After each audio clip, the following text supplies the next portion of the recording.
These readings this year are from Cycle A, but we're using them because of the scrutinies that take place on Sunday morning at 10 a.m. with our catechumen and elect. And the scrutinies are asking, how is it that I am not as faithful to God as I think I am?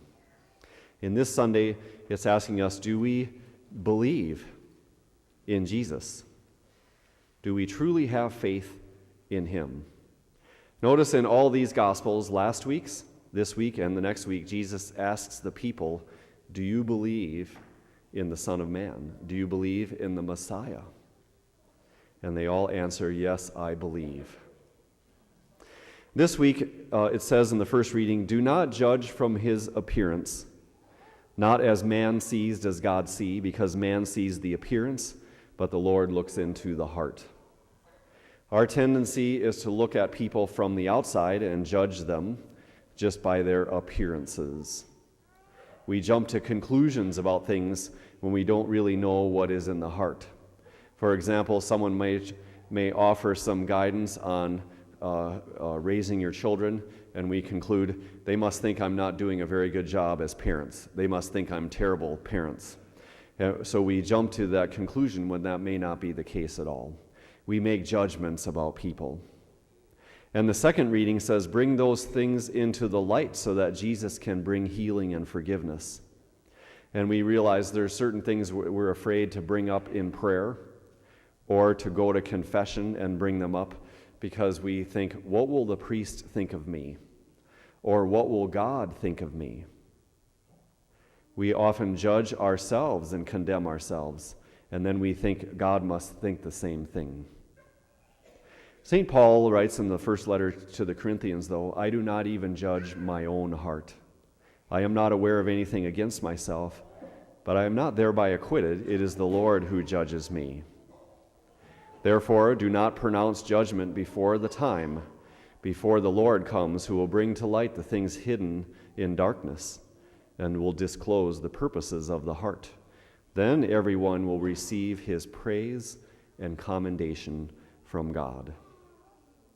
It is the Lord who judges, not us, because he can see into the heart. And we have in the gospel story a story about blindness and sight. Jesus heals a man who is blind, but he's also talking about spiritual blindness and spiritual sight. Seeing, we often use the word I see to mean I understand, or to say about someone else, he doesn't see it, means he just doesn't get it. The blind man, with simplicity of faith, believes in Jesus, and he can see. The Pharisees do not believe in Jesus. In fact, their minds are already made up that he cannot be from God because he heals on the Sabbath. Even though he healed a blind man, they go to great lengths to deny that it was Jesus who did this. First they ask, is this the man who is blind? No, it just looks like him. And they argue back and forth, and finally the man says, it was me. Then they go to his parents. Are you sure he was blind from birth? And they say, ask him yourself. We don't want to get involved. And finally they go to the man and ask him twice, how did this happen? They say, it couldn't have been from Jesus. We know this man is a sinner. And eventually, when the man answers them in truthfulness, they throw him out of the synagogue. Jesus says, I came into this world for judgment, that those who do not see might see, and those who do see might become blind.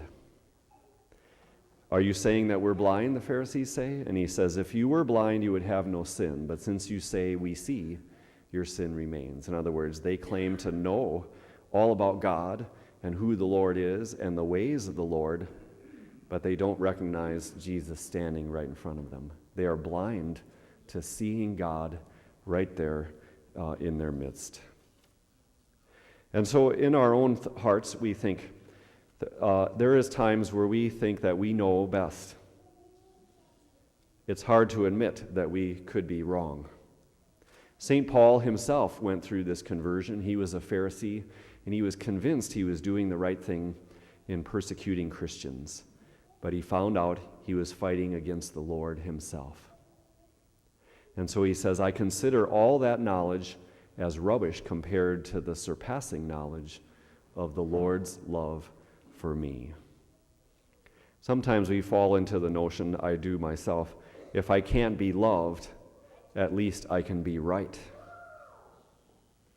It would greatly improve our relationships, marriages, family, political, and a prayer with God to be able to say in humility, well, I think this, but I could always be wrong. We ask the Lord to correct our blindnesses and to help us to see and know his love for us.